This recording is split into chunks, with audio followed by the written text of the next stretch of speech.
وسیلہ صحیح کہہ رہی ہے امی، آپ عجلت میں کوئی فیصلہ مت کریں۔ تحریم نے ماں کے ہاتھ پہ ہاتھ رکھا۔ دادی وغیرہ کا ہم سے ملنا، دونوں خاندانوں کا پھر سے ایک ہونا بہت خوش آئند ہے، لیکن یہاں بات وسیلہ کے دل کی بھی ہے نا۔ خاندان انسانوں سے مل کر بنتے ہیں، اور انسان کوئی لکڑی گتے کے بلاک نہیں کہ کہیں بھی اٹھا کر فٹ کر دیے۔ انہیں ہم سے صلح کرنی ہے، رابطے بحال کرنے ہیں، تو شادی وغیرہ سے اسے مشروط کرنے کی کوئی ضرورت نہیں۔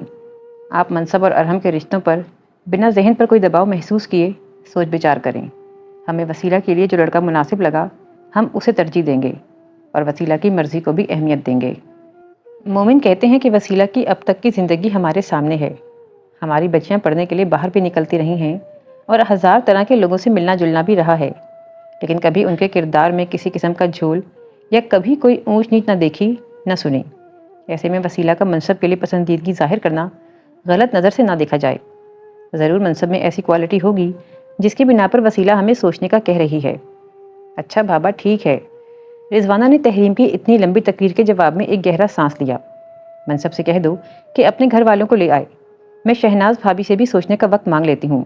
ابھی رات ہی ان کی دوبارہ کال آئی تھی، کہتی ہیں اماں کی طبیعت ٹھیک نہیں رہتی، اس لیے جلد از جلد ارحم کی منگنی اور شادی کر دینا چاہتے ہیں۔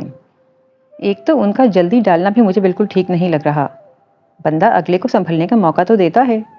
اتنا تو کسی سے ہوا نہیں کہ ہمیں ایک بار تھانہ آنے کی دعوت دے دیتے۔ تحریم برا سا منہ بناتے وہاں سے اٹھ گئی، اور رضوانہ پرسوچ انداز میں بیٹی کی بات پر غور کیے گئیں۔ دل نے کہا کہ ہاں، ایسا تو انہیں کہنا ہی چاہیے تھا۔ انکار؟ مطلب واقعی صاف انکار؟ ارحم بولا تو لہجے میں مکمل بے یقینی تھی۔ موبائل سے اس کی توجہ بالکل ہٹ چکی تھی۔ اسے پلنگ پر پھینک کر وہ ماں کے قریب آیا۔ شہناز کا الگ چہرہ اترا ہوا تھا، ہونٹوں کو بے چینی سے کاٹتے وہ ایک نقطے پر نظریں گاڑے بیٹھی ہوئی تھیں۔ وجہ کیا بتائی؟ اور آپ نے جواباً کچھ نہیں کہا؟ ارحم کا اضطراب عروج پر تھا۔ پہلے تو کچھ نہیں بتا رہی تھیں، بس یہی کہتی رہیں کہ ابھی وہ پڑھ رہی ہے اور ابھی سوچا نہیں وغیرہ وغیرہ۔ تو میں نے کہا کہ رشتہ کر دیتے ہیں، جب آپ کہیں گی تب شادی کر دیں گے۔ تو بہت سوچ بچار کے بعد پھوٹی پڑیں کہ ایک دو رشتے اور بھی تھے، تو ہم نے پہلے ہی ایک فیصلہ لے لیا تھا۔ کیسا فیصلہ؟ وہ بغور ماں کو سن رہا تھا۔ منصب۔ شہناز نے گہری نظر سے بیٹے کو دیکھا تو لہجے میں بہت کچھ تھا۔ منصب؟ ارحم کے نتنے پھول گئے۔ تو اس روز وردی پہنے وہ اپنی بہن کو لینے ان کے دروازے پر یوں ہی نہیں آیا تھا۔ ارحم کی نظروں میں کچھ دن پہلے کا نقشہ پھر گیا۔ اس منصب سے تو میں آپ نمٹ لیتا ہوں، آپ بس 2 دن انتظار کریں۔ وہ موبائل اٹھا کر بنا رکے باہر نکل گیا۔ دماغ میں اس وقت کیا چل رہا تھا اس نے ماں سے ڈسکس کرنے کی ضرورت محسوس نہیں کی۔ امی نے ہاں کہہ دی ہے۔ آنکھیں میچھے شرماتے ہوئے ایموجی کے ساتھ جب یہ لکھا ہوا آیا تو منصب اپنی سیٹ سے اٹھ کھڑا ہوا۔ کیا ہوا صاحب؟ امین نے گھبرا کر سر کا چہرہ دیکھا، جس پہ پریشانی تو نہیں، کچھ پڑھ کر عجیب گلابی پن سا در آیا تھا۔ ہاں کچھ نہیں۔ منصب جھیم کر دوبارہ کرسی پر بیٹھ گیا۔ امین یار، چائے کا تو کہہ دو، بہت تھکاوٹ ہو رہی ہے۔ اس نے جلدی سے امین کو باہر بھیجا۔ واٹس ایپ کھول کر بار بار اس ایک لائن کو پڑھا۔ ابھی تو اس نے میمونہ کو تھانے سے بلوایا بھی نہیں تھا، اور وسیلہ نے اپنی امی کو قائل بھی کر لیا تھا۔ تھینکس وسیلہ، تھینک یو سو مچ۔ میں آج ہی میمونہ کو یہاں بلوا لیتا ہوں۔ اس نے مسکرا کر ٹائپ کیا اور بہن کو کال ملا دی۔ نمک حرامی تمہاری گھٹی میں شامل تھی یا اس وردی اور سیٹ کے تنتنے سے آئی ہے؟ ارحم نے ایک پاؤں کرسی پر رکھتے جھک کر منصب کی آنکھوں میں دیکھا تو نہ کہیں خوف کا شائبہ تھا، نہ ماحول کے روپ کی کوئی جھلک۔ منصب اپنے آفس میں اکیلا بیٹھا ایک فائل دیکھ رہا تھا، جب ارحم نے آتے ہی بنا آفس وغیرہ کے ماحول کو خاطر میں لائے خالص مالکانہ انداز میں منصب کو مخاطب کیا۔ منصب نے فائل پر سے سر اٹھا کر بغور ارحم کو دیکھتے اس کے جملے پر ٹھنڈے دل اور دماغ سے رک کر سوچا، تشریف رکھیں ارحم خان، ہم آرام سے بات کرتے ہیں۔ اس نے ہاتھ سے کرسی کی طرف اشارہ کیا، لیکن منصب نے ٹھوکر سے کرسی کو پرے دھکیلتے دونوں ہاتھ کمر پر رکھے اور منصب کو گھورتا رہا۔ وسیلہ جمال خان حویلی کی فرد اور وہاں کا ایک انگ ہے، اور تم حویلی کے معمولی نوکر۔ تم نے اسے اپنانے کی بات سوچی بھی کیسے؟ میں آپ کی حویلی کا نوکر کبھی نہیں رہا ارحم خان، منصب نے بامشکل خود پر ضبط کیا۔ تمہارا باپ ہمارا نوکر تھا، یہ بات میں تمہیں کبھی بھولنے نہیں دوں گا۔ مجھے لفظوں کے ہیر پھیر میں مت الجھانا منصب۔ ارحم نے دھاڑ کر کہتے انگلی منصب کی جانب اٹھائی۔ اس بات سے کوئی انکار نہیں کہ میرے باپ نے برسوں حویلی کی خدمت کی ہے، لیکن اس کا یہ مطلب ہرگز نہیں نکلتا کہ وہ غلام تھے۔ جب تک بابا زندہ رہے، آپ کے ہاں کام کرتے رہے اور اپنے کام کی تنخواہ پاتے رہے۔ ان کے بعد ان کی اولاد اپنے ہر قول و فعل میں آزاد ہے۔ منصب بھی اپنی سیٹ سے اٹھ کھڑا ہوا۔ ہماری حویلی کو چھوڑ کر تم جہاں جو چاہو رشتہ کر سکتے ہو، میں کبھی آڑے نہیں آؤں گا۔ یہ تو پابند کرنا ہوا نا۔ اس نے ہاتھ سینے پر باندھے۔ تم یہاں ایک بات بھول رہے ہو انسپکٹر منصب رضا۔ ارحم گھوم کر اس کے عین سامنے آ کھڑا ہوا تو آنکھوں میں ٹھنڈے شعلے بھرے تھے۔ یہ جو وردی تم نے پہن رکھی ہے اور جس عہدے کے بل پر تم نے وسیلہ کا ہاتھ مانگنے کی جرت کی ہے، اس عہدے اور اس سیٹ تک پہنچنے کے ایک ایک قدم پر لگی ایک ایک پائی ہم حویلی والوں کی مرہون منت ہے۔ ایمانداری سے دل پر ہاتھ رکھ کر کہو، آج تم منشی نوریس کے بیٹے تو ہوتے، پر انسپکٹر منصب نہ ہوتے تو رضوانہ چچی کیا تمہیں وسیلہ کے لیے ہاں کہتی؟ میری دادی نے تمہاری تعلیم کا الف سے یہ تک کا خرچہ خود نہ اٹھایا ہوتا تو آج تم کہاں کھڑے ہوتے؟ تو مسٹر منصب رضا، آج نمک حرامی کر کے اگر تم اپنے باپ کی روح کو شرمندہ کرنا چاہتے ہو تو بے شک کرو۔ ہم آئندہ کسی پر احسان کرنے سے پہلے کم از کم 100 بار سوچیں گے تو ضرور۔ جاؤ اور دکھا دو اپنی اوقات کہ تم جیسوں سے اور توقع ہی کیا کی جا سکتی ہے۔ ارحم نے زہر میں مجھے نشتر منصب کے سینے میں اتارتے ہاتھ سے دھکا دیا اور باہر نکل گیا۔ اور پھر اس سے پہلے کہ تانیہ صہیب سے مل پاتی، ایک دن عیسیٰ کی والدہ تحائف سے لدی پندی ان کے ہاں رشتہ لے کر آ گئیں۔ تانیہ عیسیٰ کی جلد بازی پر حیران تھی۔ تانیہ نے کمرے میں آ کر فوراً ہی عیسیٰ کا نمبر ملایا، جبکہ باہر ڈرائنگ روم میں اس کی اور عیسیٰ کی امی ابھی موجود تھیں۔ یہ سب کیا ہے؟ حیران ہے یا غصہ؟ عیسیٰ سمجھنے کی کوشش کر رہا تھا۔ آپ کچھ جلدی نہیں کر رہے؟ لیکن آپ نے ہی کہا تھا کہ اگر کوئی بڑی رکاوٹ نہیں تو مجھے شادی کر لینی چاہیے۔ اس کا لہجہ بہت لائٹ سا تھا۔ ہاں، لیکن میرے معاملے میں عجلت نہ کریں۔ آپ میرے متعلق جانتے ہی کیا ہیں؟ وہ ایک دم صاف گو ہوئی۔ مجھے اس کی ضرورت ہی محسوس نہیں ہوئی۔ میرا خیال ہے آپ ویسی ہی نظر بھی آتی ہیں جیسی ہیں۔ باقی کوئی بہت ذاتی معاملہ ہے تو اٹس اوکے، رشتے آتے ہیں، انکار بھی ہو جاتا ہے، آپ کو بھی حق ہے۔ ارے ارے ایسی کوئی بات نہیں۔ وہ کمزور پڑی۔ وہ واقعی کہیں اور کمیٹڈ نہ تھی۔ اوپر سے عیسیٰ کا استقلال بہت مضبوط تھا۔ اسے اپنا کال کرنا بچگانا محسوس ہوا۔ تو پھر بڑوں کو نپٹانے دیں آپس میں، کیا خیال ہے؟ بڑے سادہ انداز میں پوچھا گیا۔ تانیہ نے ہوں کہہ کر مسکراتے ہوئے کال کاٹ دی۔ آ گئے تم؟ کب سے تمہاری راہ دیکھ رہی تھی۔ مارکیٹ چلنا ہے، کچھ بہت ضروری سامان باقی ہے۔ میمونہ بھی بس تھوڑی دیر میں تھانہ سے نکل رہی ہے، اس کے پہنچنے سے پہلے نپٹا لیتے ہیں۔ رمشا چادر اوڑھ کر اب پرس میں رقم ڈال رہی تھی۔ منصب نے بیلٹ اتار کر میز پر پھینکی۔ رسٹ واچ اتارتے رمشا کا آخری جملہ رک کر سنا، ذرا دیر سوچا، پھر ایک گہرا سانس باہر نکالا۔ میمونہ کو آنے سے منع کر دو۔ ہیں؟ کیا مطلب؟ کیوں؟ وہ جاتے جاتے پلٹی۔ اب ہم نہیں جا رہے۔ کیا کہہ رہے ہو؟ کہاں نہیں جا رہے؟ رمشا چل کر نزدیک آئی۔ میمونہ کیوں آ رہی تھی؟ منصب نے بگڑے لہجے میں الٹا اسی سے سوال کیا۔ ہم رشتہ لے کر جانے والے ہیں وسیلہ کا، اور اس کی امی تو پہلے ہی مان چکیں۔ رمشا کو منصب کا لہجہ ڈرا رہا تھا۔ ہاں جانتا ہوں، سب مان چکے تھے، پر ہم پھر بھی نہیں جا رہے۔ مجھے وسیلہ سے شادی نہیں کرنی۔ کیوں منصب؟ کیا ہوا ہے؟ وہ ہکا بکا تھی، لیکن منصب نے بھی سیدھے سیدھے ارحم کی آمد کی تفصیل بتا دی۔ رمشا نے ایک گہرا یاسیت سے پر سانس کھینچا اور اپنی جگہ سے اٹھ گئی۔ تو ارحم خان نے اپنی اصلیت دکھائی اور تم نے اتنی آسانی سے ہتھیار ڈال دیے؟ میرے پاس اسٹینڈ لینے کے لیے کچھ نہیں ہے۔ وہ حق کی بات کر رہا ہے۔ وسیلہ سے اس کا خون کا رشتہ ہے، جس کی بنا پر کیسی باتیں کرتے ہو منصب؟ وہ چڑھ کر پلٹی۔ وسیلہ انسان ہے، کوئی مکان نہیں کہ کسی اور نے بھی دعویٰ کر دیا ہے۔ اور تمہیں صرف اس بات پر دھیان دینا چاہیے کہ رضوانہ آنٹی نے ارحم کے رشتے پر تمہیں پریفر کیا ہے۔ اب ارحم کچھ بھی کہتا رہے، تمہیں پرواہ نہیں کرنی چاہیے۔ وہ کہتا ہے وسیلہ کا ہاتھ مانگنے کے لیے میرے پاس کچھ بھی نہیں ہے، نہ خاندان نہ دولت، اور جو ہے وہ حویلی کی دین ہے۔ اب تو یہی ہو سکتا ہے رمشا کہ وسیلہ کی خاطر میں یہ جاب ہی چھوڑ دوں، کم از کم میرے ضمیر پر بوجھ۔ یہ تم کیسی عجیب باتیں کر رہے ہو؟ جاب چھوڑ دو گے؟ وہ چیخی اٹھی۔ ابھی چند ماہ پہلے تمہیں اتنی بڑی خوشی ملی ہے، تم اس سے دستبردار کیسے ہو سکتے ہو؟ اور پھر کیا کرو گے؟ میں کچھ کروں یا نہ کروں، اسے چھوڑو۔ یہ بتاؤ ارحم خان کے احسان سے پیچھا چھڑا کر جب میں وسیلہ کا ہاتھ مانگوں گا کیا رضوانہ آنٹی اسے قبول کر لیں گی؟ بولو رمشا۔ منصب کے چہرے پر گہری سنجیدگی تھی اور رمشا کے ہونٹوں پر چپ۔ تو بس یہی ہے ارحم خان کا وہ موقف جو میری سمجھ میں تو آ گیا لیکن تم سمجھنے کو تیار نہیں۔ وہ میز کو دھکا دے کر اٹھ کھڑا ہوا۔ یہ اونچ نیچ اور حسب نسب کا طبقاتی فرق مٹانا سب کتابی باتیں ہیں۔ اصل زندگی میں یہی ہماری اوقات ہے اور یہی میری زندگی کی حقیقت۔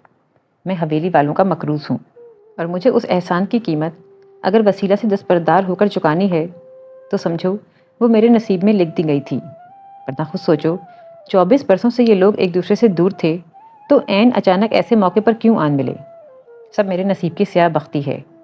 وہ اس بار حتمی نتیجہ نکالتے باہر ہی نکل گیا۔ رمشا نے اس کے قطعی انداز کو دکھ بھری نظروں سے دیکھا اور حسرت سے بس اتنا سوچا کہ شاید وہ صحیح کہتا ہے، یہ خوشی شاید ہمارے نصیب میں نہیں تھی۔ آپ کا فیورٹ کلر کون سا ہے؟ وسیلہ کا میسج منصب کے دل کو چیرتا ہوا نکل گیا۔ آنکھیں میچے وہ بڑی دیر تک اپنی جگہ پر جم گیا۔ آخر یہ رمشا ان کو بتا کیوں نہیں دیتی؟ وسیلہ ان کی آمد کی منتظر تھی۔ اس کے تو وہم و گمان نے بھی وہ تلخ حقیقت کہیں نہیں تھی جس نے منصب کی پوری ہستی بے آباد کر دی تھی۔ اس نے موبائل دور کیا لیکن پھر بیپ بجی۔ آپ ساتھ آئیں گے کیا؟ اس نے دیکھ لیا تھا کہ منصب نے اس کا میسج پڑھ لیا ہے، تبھی دوسرا میسج بھی لکھ دیا۔ اس بار بھی منصب لفظوں پر نظریں جمائے بیٹھا رہ گیا۔ میمونہ باجی کس وقت پہنچیں گی؟ میرا مطلب ہے آج ہی آنا ہے ہماری طرف بھی۔ وہ تو بس اپنی دھن میں لکھے ہی جا رہی تھی، ہر بات سے بے خبر اور انجان۔ میں تو کہتی ہوں آپ نہ آئیں، اور اگر آپ آئے تو میں سامنے نہیں آؤں گی۔ وہ ہنستے ہوئے لکھ تو بیٹھی لیکن اس کے میسیجز کا جواب نہ آنا اس مرتبہ اسے کچھ پریشان کر گیا۔ آپ ناراض ہیں کیا؟ لیکن کیوں؟ میں نے کچھ کیا ہے؟ بتائیے نا پلیز۔ اور منصب نے خود کو آف لائن کر لیا۔ ایسا کیا ہوا ہے؟ اس نے نچلا لب بے چینی سے دبایا۔ منصب تو ایسا کبھی نہیں کرتا۔ یہ لوگ کس وقت آئیں گے آپ ہی؟ امی نے کہا ہے کہ تم سے پتہ کروں۔ ایلیا کپڑوں کا ڈھیر اٹھائے بولتی ہوئی اندر آئی۔ وہ تو مجھے نہیں پتا، پر سنو ایلیا، تم ذرا رمشا کو کال کرو۔ اچھا کیوں؟ ایلیا ٹھٹکی۔ اپنے منصب بھیا سے پوچھو نا۔ یار وہ تو اس وقت ڈیوٹی پر ہیں، تم رمشا سے بات کر لو۔ وسیلہ نے اپنا موبائل اس کے آگے کیا اور ایلیا نے بھی چپ کر کے کال ملا لی۔ معمول کی سلام دعا کے بعد ایلیا نے میمونہ کی آمد کا پوچھ لیا۔ وہ ایکچولی میمونہ اب نہیں آ رہی۔ رمشا کا ماتھا ارک ارک ہو گیا۔ بہت کٹھن گھڑی تھی، نہ جانے اسی کے سر پر ہی کیوں آن پڑی تھی، اور معلوم نہیں اسے کیا وجہ بتانا تھی۔ اس نے تو منصب سے پوچھا ہی نہیں تھا۔ اچھا، ایلیا کے دل میں ایک ساتھ بہت سے سوال اٹھے لیکن سمجھ میں نہیں آیا کہ کس انداز میں بات کو آگے بڑھائے۔ تو آپ لوگ کب آنا ہے پھر؟ ایلیا، وہ بات یہ ہے کہ اصل میں یہاں گھر میں کچھ مسئلہ ہو گیا ہے۔ رمشا نے پلکیں میچ کر کہنا شروع کیا۔ ایلیا خاموشی سے اس کے لب و لہجے پر غور کیے گئی۔ منصب پر کچھ دباؤ ہے ایلیا، وہ رشتہ لانے کی پوزیشن میں نہیں ہے۔ ہمارے آپ کے اسٹیٹس کا فرق کچھ لوگوں سے ہضم نہیں ہو رہا، ہمیں رشتہ نہ لانے کے لیے پریشرائز کیا جا رہا ہے۔ کون ایسا کون کر رہا ہے؟ ارحم خان نہیں چاہتا کہ منصب یہاں رشتے کی بات چلائے۔ ہاں خیر، وہ تو خود رشتہ لا چکے ہیں، لیکن منصب بھائی کو ایسے کسی دباؤ کو خاطر میں نہیں لانا چاہیے۔ ہم سب منصب بھائی کے حق میں ہیں، لیکن وہ خود بہت دباؤ میں ہے، اسے یہ سب آسان نہیں لگ رہا۔ میں نے بہت کنونس کرنے کی کوشش کی ہے پر وہ… رمشا سے صاف انکار نہیں کیا گیا۔ اچھا کوئی بات نہیں، انہیں کہنا پریشان نہ ہوں، ہم سب ان کے ساتھ ہیں۔ ایلیا نے ایک بار پھر دبے لفظوں میں سمجھانے کی کوشش کی لیکن رمشا کو ایسے الفاظ مزید تکلیف دے رہے تھے۔ منصب کے قطعی انداز میں کسی لچک کا امکان دکھائی نہیں دیا تھا۔ وہ بھلا کس بنیاد پر ایلیا کو کوئی امید دلاتی؟ خاموشی سے کال ہی کاٹ دی اور ایلیا کے لیے مزید مشکل صورتحال کا آغاز ہو گیا۔ وسیلہ اسے سوالیہ نظروں سے دیکھ رہی تھی۔ وہ شاید ارحم بھائی نے منصب بھائی کو منع کر دیا ہے، ایلیا نے دھیمے لہجے میں کہنا شروع کیا۔ اچھا پھر؟ وسیلہ کے ماتھے پر بل آیا۔ تو فی الحال یہ لوگ ہمارے ہاں نہیں آ رہے، منصب بھائی شاید کسی دباؤ میں ہیں، ایسا رمشا کہہ رہی تھی۔ میں منصب سے بات کروں؟ وسیلہ کی خالی آنکھوں میں امید کی جوت تھی۔ ہاں ضرور کرو، تم ہی انہیں سمجھا سکتی ہو۔ اور امی سے کیا کہوں گی؟ وہ تو ویٹ کر رہی ہیں ان کا۔ کچھ بھی کہہ دوں گی، تم بس منصب بھائی سے رابطہ کرو۔ میں کہہ دوں گی میمونہ باجی کسی وجہ سے یہاں پہنچ نہیں پائیں۔ وہ بہن کا کندھا تھپک کر باہر نکل گئی۔ وسیلہ نے موبائل ہاتھ میں لے لیا۔ ابھی تو اس کے پچھلے میسیجز بھی جوں کے توں رکھے تھے۔ منصب نے ابھی تک کوئی جواب نہیں دیا تھا، پر اب وسیلہ کو اس گریز کی وجہ معلوم ہو گئی تھی۔ منصب شاید ان کی طرف سے سپورٹ کا منتظر ہو۔ اسے یہ تسلی دینا بہت ضروری ہے کہ ارحم کی دھمکیوں کو وہ خاطر میں نہ لائے۔ وسیلہ نے کچھ سوچ کر لکھنا شروع کر دیا۔ منصب، آپ بلا وجہ پریشان ہو رہے ہیں۔ ارحم کی باتوں پر زیادہ نہ سوچیں۔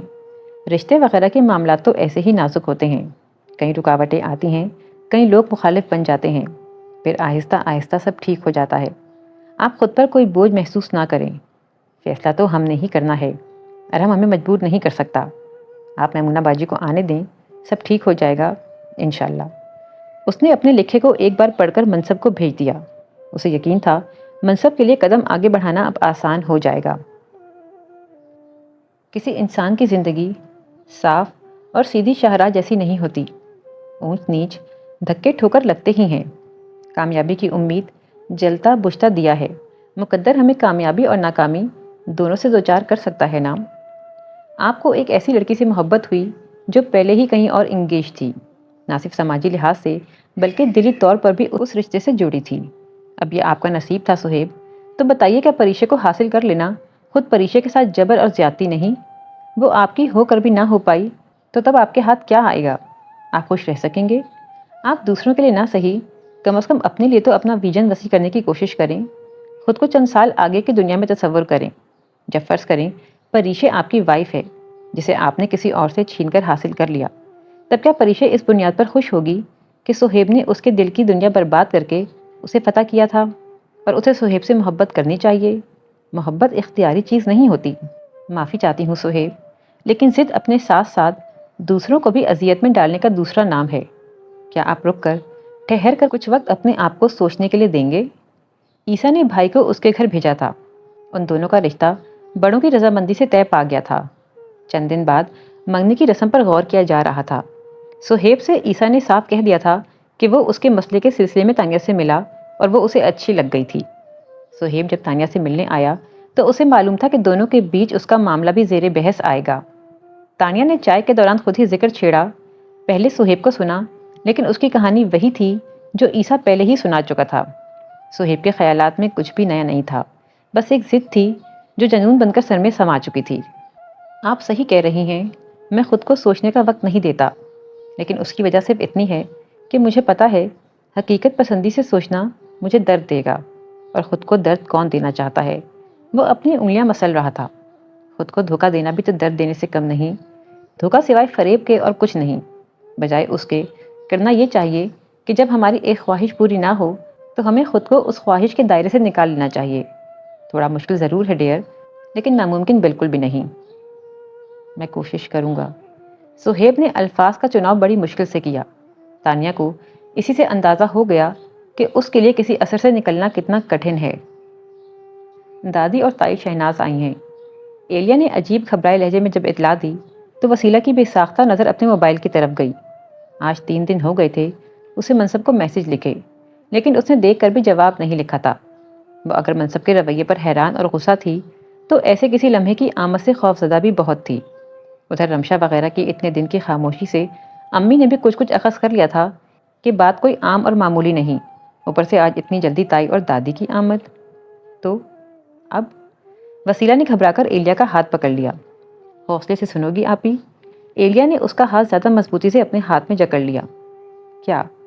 وہ واقعی کچھ بھی اور سننے کی حالت میں نہیں تھی۔ صبح جب تائی نے اپنے آنے کے متعلق بتایا تو تحریم نے مومن بھیا کو منصب کے پاس بھیجا تھا۔ وہ سر جھکائے ہوئے تھی۔ وسیلہ کے لیے یہ ایک نئی بات تھی۔ مومن بھیا کو منصب کے پاس؟ کیوں؟ ان کا جواب جاننے کے لیے۔ تو منصب نے کہا کہ فی الحال وہ اپنی بہن رمشا کی شادی کے بارے میں سوچ رہے ہیں، اپنا گھر بسانے کا ابھی ان کا کوئی ارادہ نہیں۔ تو پھر؟ وسیلہ کی آنکھیں ایسا صاف پورا جواب سن کر بے یقینی سے کھل گئی تھیں۔ مومن بھیا نے کہا کہ منصب سے امید لگانا اب فضول ہے۔ شاید وسیلہ کو ہی کوئی غلط فہمی ہو گئی تھی۔ وہ رشتہ لانے میں واقعی انٹرسٹڈ نہیں ہے۔ اور ابھی؟ ایلیا کچھ کہتے کہتے رک سی گئی۔ وسیلہ نے حیرت سے ایک سوالیہ نظر اس پر ڈالی۔ دادی اور تائی ایک بار پھر امید لے کر آئے ہیں۔ انہوں نے دوبارہ رشتے کی بات کی ہے۔ اوہ! اس نے بے ساختہ چہرہ ہاتھوں پہ گرا لیا۔ بلکہ شروع ہونے سے پہلے ہی سب ایسے ختم ہوا تھا کہ وہ سمجھ نہیں پائی یہ کیا ہوا۔ ابھی اس روز منصب نے کہا تھا ہمارے بیچ انڈرسٹینڈنگ کا کوئی مسئلہ نہیں، اور آج اس صورتحال کو انڈرسٹینڈ کرنا کتنا مشکل بلکہ ناممکن سا لگ رہا تھا۔ معلوم نہیں وہ کیسے دھوکے کا شکار ہوئی تھی۔ اپنے آپ سے میری شرمندگی محسوس ہوئی۔ گھر والوں کا سامنا کرنا، مومن بھیا کا سامنا کرنا کتنا تکلیف دہ تھا۔ بھیا اس کے متعلق کتنا اچھا سوچتے تھے، یہ اس نے اپنی نادانی میں کیا کر دیا۔ میں نے امی سے کہا کہ انہیں تائی سے صاف الفاظ میں پوچھنا چاہیے کہ آخر ارحم کو کیا حق ہے کسی پر پریشر ڈالنے کا۔ امی سے کچھ مت کہو، میں ارحم سے شادی کے لیے تیار ہوں۔ وہ آنکھوں کی نمی صاف کرتے اپنی جگہ سے اٹھ گئی۔ پلیز آپی، جلدی مت کرو، تم نے ہی تو کہا تھا کہ رشتوں میں ایسا سب کچھ ہوتا ہے، تھوڑا وقت اور لینے دو، مجھے یقین ہے کہ پلیز ایلیا، مجھے اپنوں کی نظروں میں اور رسوا نہ ہونے دو۔ میرے لیے مر جانے کا مقام ہے کہ مومن بھائی، ندرت ممانی وغیرہ کے خیالات میرے متعلق کتنے تبدیل ہو چکے ہوں گے۔ منصب میرے لیے قطعی اجنبی تھا، میں نے شاید بھروسہ کرنے میں عجلت سے کام لے لیا، لیکن مجھے اپنی غلطی کو یہی سدھارنا ہے۔ غلطی پر غلطی کرتے جانا سوائے پچھتاوا کے اور کچھ نہیں دے گا۔ اس چیپٹر کو میں آج ہمیشہ کے لیے کلوز کر رہی ہوں۔ امی اور ماموں وغیرہ کو میری زندگی کا فیصلہ کر لینے دو، مجھے اور کچھ نہیں کہنا۔ اچھا ٹھیک ہے، رونا تو بند کر دیں۔ ایلیا نے محبت سے بہن کو اپنے ساتھ لگایا۔ اسے امی کو وسیلہ آپی کا پیغام دینا تھا، لیکن نہ جانے دل مطمئن کیوں نہیں تھا۔ نہ اس کا دل منصب کو غلط ماننے کو تیار ہو رہا تھا، نہ ہی ارحم کو بہنوئی کا درجہ دینے کو رضامند ہو رہا تھا۔ لیکن یہ آج کا دن بھی جیسے کچھ انچاہے فیصلوں کے لیے ہی بنا تھا۔ تمہیں کیا ہوا ہے؟ شام کو منگنی ہے، چہرہ کیوں اترا ہوا ہے؟ مومن بازو پہ کوٹ لیے باہر نکل رہا تھا تو نظر تحریم پہ پڑی۔ وہ اس کی طرف آیا۔ وہ ہاتھوں پہ سر گرائے صوفے کے ہتھے پر بیٹھی تھی۔ کچھ نہیں، اس نے تھوڑا سا سر اونچا کر کے نفی میں ہلایا۔ کیسے کچھ نہیں؟ ایسا پیلا ہلدی چہرہ لیے بیٹھی ہو، بتاؤ نا کیا ہوا ہے؟ اس نے کوٹ وہیں سائڈ پر رکھ دیا۔ ویسے ہی دل ڈوب سا رہا ہے، اور ایسا تو اکثر محسوس ہوتا ہے۔ آپ کسی کو پریشان نہ کریں، باہر سب مہمان آنے والے ہیں۔ تم کچھ جوس وغیرہ پی لو، اچھا فیل کرو گی۔ آؤ وہاں بیڈ پر بیٹھو۔ مومن اسے سہارا دیے پھپھو کے بیڈ کی طرف لے آیا۔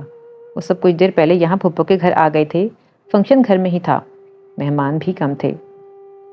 آرام سے یہیں بیٹھی رہو، زیادہ ایکسائٹڈ ہونے کی ضرورت نہیں ہے، مومن نے اس کے کان میں کہہ کر ہاتھ تھپکا اور مہمانوں کی طرف چل دیا۔ تحریم نے ہلکا سا مسکرا کر اس کی پشت دیکھنا چاہی، لیکن آنکھوں کے سامنے جیسے سب دھندلا پڑ رہا تھا۔ معلوم نہیں سر ایک دم ٹھنڈا کیوں لگنے لگا تھا، دل ڈوبنے جیسا، اور سینے کی جگہ ایک خلا محسوس ہونے لگا۔ اسی وقت ایلیا کمرے میں اسے لینے کے لیے آئی تو تحریم نے اس کی کلائی پکڑ لی۔ مجھے واش روم لے چلو۔ ایلیا اسے سہارا دیے واش روم تک لے آئی۔ ارادہ تو اس کا باہر رک کر آپے کا انتظار کرنے کا تھا، لیکن ندرت ممانی کی بار بار کال آ رہی تھی تو وہ باہر چلی گئی۔ ادھر تحریم واش روم سے باہر نکلی تو طبیعت میں عجیب سی گراوٹ محسوس کرتے وہیں امی کے پلنگ پر بیٹھ گئی۔ 15 منٹ کے وقفے میں 3 مرتبہ واش روم ہو آئی تھی۔ جو کچھ ہو رہا تھا وہ بالکل نیا اور نہ سمجھ میں آنے والا تھا۔ اب تو اس سے باہر بھی نہیں جایا جا رہا تھا۔ وہ ایلیا کا انتظار کر رہی تھی، اسے اپنے لیے دوسرے لباس کی ضرورت تھی۔ پتہ نہیں اس کی طرف کوئی آ کیوں نہیں رہا تھا۔ اس نے بے بسی سے دروازے کی طرف دیکھا، جیسے تیسے خود کو سنبھالتی ایک مرتبہ پھر واش روم گئی۔ ٹانگوں میں سکت نہ ہونے کے برابر رہ گئی تھی، نکاح سے آواز تک نکلنا محال تھا۔ موبائل فون بھی پرس میں رکھا تھا اور پرس شاید وہ امی کے حوالے کر آئی تھی۔ وہ بامشکل اٹھ کر دروازے تک آئی، کسی کو بتانا اب بہت ضروری تھا۔ سامنے ایک لڑکی کھڑی تھی، معلوم نہیں کون تھی۔ ایلیا کو بلانا پلیز، وہ کہہ کر وہیں قریب کرسی پر ڈھہ گئی۔ جی آپی۔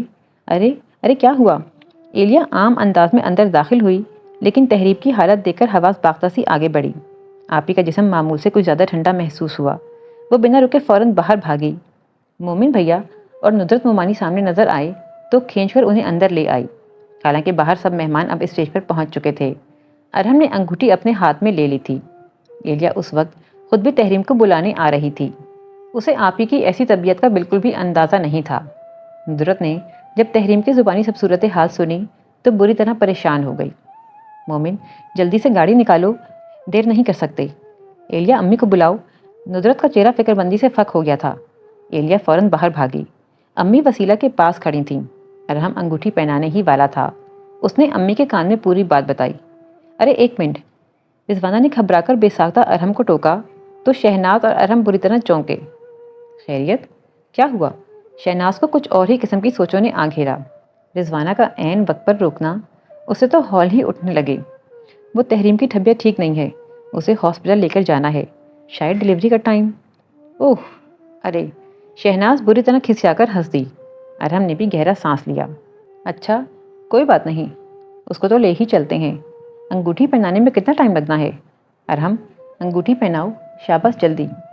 شہناز نے آنکھوں سے اشارہ کیا۔ رضوانہ کی صلاح انہیں قطعی پسند نہیں آئی۔ پتہ نہیں کیوں عین وقت پر رکاوٹ آن پڑی تھی، پر اسے کسی رکاوٹ کو خاطر میں نہیں لانا تھا۔ پہلے بھی بڑی مشکل سے رضوانہ کو فوری منگنی کے لیے تیار کیا تھا۔ وہ تب بھی یہی کہتی رہی تھیں کہ تحریم کی ڈیلیوری سر پر ہے، وہ ذرا فارغ ہو لے، لیکن شہناز کو ان باتوں سے قطعی سروکار نہیں تھا۔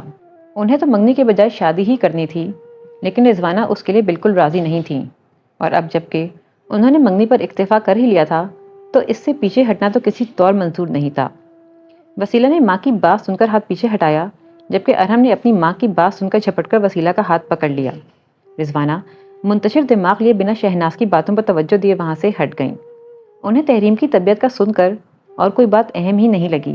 وسیلہ نے سر اٹھا کر جاتی ہوئی ماں کو دیکھا اور ارحم نے انگوٹھی اس کے ہاتھ میں پہنا دی۔ وسیلہ نے خالی خالی نظروں سے اپنے ہاتھ کی طرف دیکھا۔ نہ جانے تحریم کی طبیعت کا سن کر کیوں ایسا لگا جیسے اس انچاہے بندھن سے جان چھوٹنے والی ہو، پر تائی اور ارحم نے ایسا کچھ نہیں ہونے دیا۔ اسے انگوٹھی پہنا دی گئی تھی۔ نہ وہاں ندرت ممانی تھیں، نہ مومن بھیا، نہ ایلیا، نہ تحریم اور نہ ہی امی۔ توفیق ماموں ویسے بھی اپنے گھر پر تھے۔ آس پاس موجود اس مجمع میں کوئی بھی اپنا نہ تھا۔ وسیلہ نے خالی اور ذہنی سے ایک ایک کو دیکھتے عجیب سا اکیلا پن خود پر طاری ہوتے محسوس کیا۔ آج تو منگنی ہوئی تھی، کل کو بیاہ ہونے کے بعد اسے اسی طرح سب اپنوں سے بہت دور کسی نئی جگہ۔ اف! دل جیسے مٹھی میں آنے لگا۔ اگر یہ انگوٹھی منصب نے پہنائی ہوتی کیا تب بھی دل ایسی ویرانی محسوس کرتا؟ وہ ایک بے ساختہ سے خیال کے آتے ہی چونک سی گئی۔ نہ جانے زندگی کے ایسے اہم موڑ پر وہ بے مہر کیوں یاد آیا تھا، اور اگر آج یاد آیا تھا تو آئندہ ایسا نہیں ہونا چاہیے تھا۔ اس نے کرب سے لب چباتے خود کو ایک کٹھن فیصلے کا پابند کیا۔ بٹھیاں زور سے بھنج گئی تھیں۔ ایک آنسو لڑک کر انگوٹھی پہ گرا۔ اس نے جلدی سے انگوٹھی اپنے پلو پر رگڑی۔ ارحم کی نگاہیں اس کے ہاتھ پر تھیں۔ اسے یہ آنسو نظر نہیں آنا چاہیے۔ لڑکیاں اپنی منگنی پر تو نہیں رویا کرتیں۔ وہ بھلا ان آنسوؤں کا کیا جواب دے گی؟ تائی جی، اس نے سامنے کھڑی اپنی ہونے والی ساس کا ہاتھ پکڑا۔ ہاں کہو۔ شہناز بری طرح چونکی۔ میں تحریم کو دیکھنے اندر چلی جاؤں؟ ارے ہاں، اب تو منگنی کی رسم ہو گئی، تم اندر جانا چاہو تو ضرور۔ ارے ردا، عالیہ، بچے، بھابھی کو اندر لے جاؤ۔ انہوں نے پاس کھڑی دو لڑکیوں کو اشارہ کیا۔ وسیلہ اپنی جگہ سے فوراً ہی اٹھ گئی۔ طبیعت عجیب مگدرسی ہو رہی تھی۔ اپنے ہی فیصلے انسان کو کبھی کبھار بڑی مشکل میں ڈال دیتے ہیں۔ وہ اس اجنبی ماحول سے جلد از جلد باہر نکل جانا چاہتی تھی، جبکہ اچھی طرح جانتی تھی کہ ابھی چند لمحے پہلے ہی ایک بہت لمبی قید میں اپنی مرضی سے خود کو باندھ چکی ہے۔ کوئی بوجھ تھا جو پورے وجود پر پہاڑ جیسا آ پڑا تھا۔ تحریم آپریشن تھیٹر میں تھی۔ ڈاکٹرز کی بھاگ دوڑ رضوانہ کا دل دہلا رہی تھیں۔ بار بار وہ گھبرا کر اٹھ کھڑی ہوتیں، لپک کر باہر آنے والی ڈاکٹر سے کچھ پوچھنا چاہتیں، لیکن ڈاکٹر ہو یا نرس سنی انسنی کرتے پاس سے گزر جاتے۔ ندرت نے نند کا ہاتھ پکڑا تو وہ بری طرح کپکپا رہا تھا۔ پریشان کن نظروں سے مومن کی طرف دیکھا۔ دیوار سے ٹیک لگائے گمسم کھڑا ان کا بیٹا اللہ کی بے بسی کی تصویر دکھائی دے رہا تھا۔ وسیلہ ایلیا کو لیے کچھ دیر بعد اپنی کار میں وہاں پہنچی تھی۔ رضوانہ اور ندرت دونوں کو ہی حیرت ہوئی دیکھ کر کہ شہناز یا ارحم میں سے کوئی ان کے ساتھ نہ آیا تھا۔ وسیلہ نے بس عجلت میں اپنا لباس تبدیل کیا تھا۔ سب خیریت؟ اس نے امی کا ہاتھ تھاما تو وہ ضبط کھوتے رونے ہی لگیں۔ دعا کرو، مجھے خود کچھ نہیں پتا۔ تحریم اندر ہے۔ ندرت نے آپریشن تھیٹر کی طرف اشارہ کیا۔ پیشنٹ کو خون کی ضرورت ہے۔ نرس باہر نکلی تو اس کے چہرے پر بھی ہوائیاں اڑ رہی تھیں۔ سب نے بے اختیار ایک دوسرے کو دیکھا۔ میرا اور آپی کا بلڈ گروپ ایک ہے، چلیے۔ ایلیا فوراً اس کے ساتھ بھاگی۔ کسی کو کچھ کہنے کی مہلت ہی نہیں ملی۔ رضوانہ کو اپنی سانسیں ڈوبتی محسوس ہو رہی تھیں۔ وسیلہ ماں کا چہرہ دیکھتے ہی الگ ہی فکر میں پڑ گئی۔ امی شوگر اور بلڈ پریشر کی پیشنٹ تھیں۔ نہ جانے یہ پریشانی کا وقت ان پر کیسے گزر رہا تھا۔ سب ٹھیک ہو جائے گا، پلیز اطمینان رکھیں۔ وہ برابر ان کا ہاتھ تھپک رہی تھی۔ دعا کے سوائے کچھ بھی نہیں تھا ہاتھ میں۔ دروازے کو لگاتار تکتے شاید 20-25 منٹ گزر گئے تھے جب اندر سے بچے کے رونے کی آواز آئی۔ وقت کچھ مزید آگے سرکا۔ شاید 10-12 منٹ گزرے کہ نرس ایک بچے کو کمبل میں لپیٹے باہر لے آئی۔ لڑکی ہے، اسے کچھ دیر آپ سنبھال لیں، دوسرا بیبی بھی ہے۔ وہ فوراً اندر چلی گئی۔ ندرت بیبی کو اٹھائے خالی دماغ لیے کھڑی تھیں۔ خوشی کا موقع تھا، مبارک دینے کا وقت تھا، پر پتہ نہیں نرس کا گہرا سنجیدہ چہرہ کس خطرے کی گھنٹی بجا گیا تھا۔ وہ کھل کر خوش بھی نہیں ہو پائیں۔ وسیلہ اور مومن نے آگے بڑھ کر بچہ ان سے لے لیا۔ ماشاءاللہ کتنی پیاری ہے۔ وسیلہ کی آنکھیں اس ننھے گلابی وجود کو دیکھ کر نم ہو گئیں۔ لاؤ، مومن نے مسکرا کر بچی کو ہاتھ میں لیا۔ جب نرس دروازہ کھول کر باہر نکلی تو ایک اور بچہ اس کے ہاتھوں میں تھا۔ کہ بیٹا ہے، اس نے بچے کو ایک بار پھر ندرت کے ہاتھوں میں دیا، لیکن چہرے پر پہلے سے زیادہ کرب کے آثار تھے۔ ندرت کی آنکھیں اس کے چہرے سے ہٹنا بھول گئیں۔ بچہ ہاتھوں میں تھا اور خالی خالی نظریں نرس کی آنکھوں میں۔ اور میری بہو؟ جی وہ؟ اس نے دھڑکتے دل کے ساتھ پلٹ کر مومن کو دیکھا، پھر ندرت اور رضوانہ سے ہوتے اس کی نظریں وسیلہ پر رک گئیں۔ وہ آپ کی پیشنٹ کا خون بہت بہہ گیا تھا، بی پی بہت لو تھا ان کا۔ ویری سوری، اس نے لب چبائی۔ تبھی ایک لیڈی ڈاکٹر کمرے سے باہر نکلی۔ وسیلہ بھاگ کر ان کے نزدیک پہنچی، لیکن اس نے سر کو نفی میں ہلا دیا۔ آئی ایم ویری سوری، آپ کی پیشنٹ کا بلڈ بہت ضائع ہوا، اوپر سے سچویشن بہت کرٹیکل تھی، انہیں گھر سے جلدی لانا چاہیے تھا۔ ہم نے بہت کوشش کی کہ بچہ چاہے رہے نہ رہے لیکن ماں بچ جائے، لیکن تحریم؟ رضوانہ کا ہاتھ سینے پر پڑا۔ وسیلہ پھٹی آنکھوں سے ڈاکٹر کو دیکھے جا رہی تھی۔ تحریم نہیں مر سکتی۔ اس نے آپریشن تھیٹر کے دروازے کو دیکھا۔ کیا واقعی اندر تحریم کا مردہ بدن؟ نہیں۔ وہ بے یقینی سے اندر دوڑی۔ ایک بیڈ پر تحریم آنکھیں بند کے لیٹی تھی تو دوسرے بیڈ پر ایلیا، جس کی ڈرپ کو اتارا جا رہا تھا۔ وہ خود ہچکیوں سے رو رہی تھی۔ وسیلہ کو دیکھ کر ایک دھاڑ ماری۔ وسیلہ کا سر نفی میں ہل رہا تھا۔ اس نے تحریم کو دیکھا، نزدیک آئی اور اس کا کندھا ہلایا، پھر چہرہ تھپکا۔ اٹھو تحریم، تم ٹھیک ہو نا؟ بالکل ٹھیک۔ سانسیں سست ضرور ہوئی ہوں گی لیکن رک نہیں سکتی۔ ابھی کچھ دیر پہلے تک تو سب ٹھیک تھا۔ اس کے بچے اسے بھی دیکھنے چاہیے، اس کے اپنے بچے۔ تحریم ٹھیک ہے، اسے کچھ نہیں ہوا، اور بس یہی سچ ہے۔ وہ اسے جھنجھوڑ رہی تھی جب نرس نے اسے تحریم سے الگ کیا۔ سنیے، باہر آپ کی والدہ کی طبیعت کچھ بگڑ گئی ہے۔ وسیلہ نے پھٹی آنکھوں سے نرس کو دیکھا۔ وہ بھاگ کر باہر آئی۔ امی ندرت ممانی کے کندھے پر لڑک چکی تھیں، انہیں نرسی سنبھالا دینے کی کوشش کر رہی تھی کیونکہ ندرت ممانی کے ہاتھوں میں بچہ تھا۔ مومن نے دوسرا بچہ جلدی سے نرس کو پکڑاتے خود بھی پھپھو کو سنبھالا۔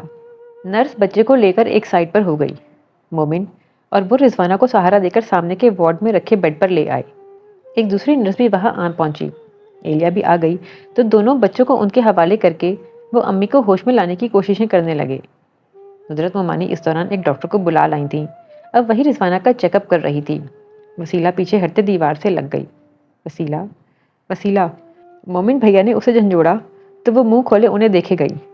پھپھو اور بچوں کو گھر لے جاؤ، میں تحریم کو ایمبولینس میں پیچھے لاتا ہوں۔ بھیا؟ وہ پھٹی آنکھوں سے کچھ کہنے کے لیے آگے بڑھی، پر مومن نے ہاتھ اٹھا کر اسے خاموش کروا دیا۔ ابھی کچھ نہیں وسیلہ، رونے کے لیے ایک عمر پڑی ہے۔ ابھی اٹھو اور ان سب کا حوصلہ بنو جو خود کو سنبھالنے کی پوزیشن میں نہیں ہے۔ ابھی کچھ نہیں۔ مومن نے پلکوں کی نمی نچلا لب دبا کر وہیں بھیج کر روک لی اور فوراً ہی پلٹ کر باہر بھی نکل گئے۔ وسیلہ کی آنکھ سے پہلا آنسو مومن کی بے بسی پر بہہ نکلا۔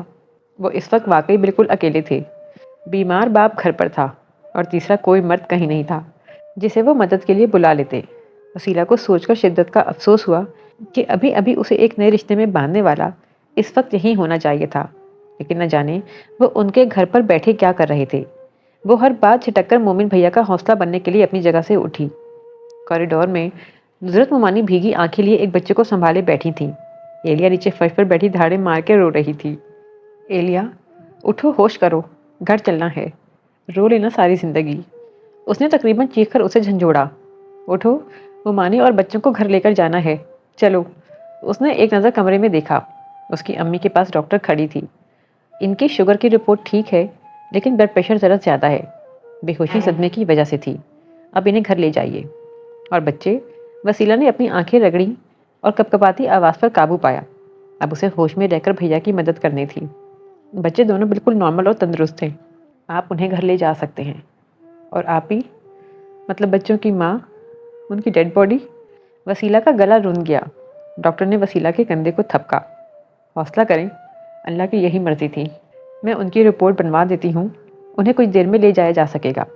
جی۔ اس نے ڈاکٹر کے جانے کے بعد ایک نرس کی مدد سے امی کو ویل چیئر پر بٹھایا۔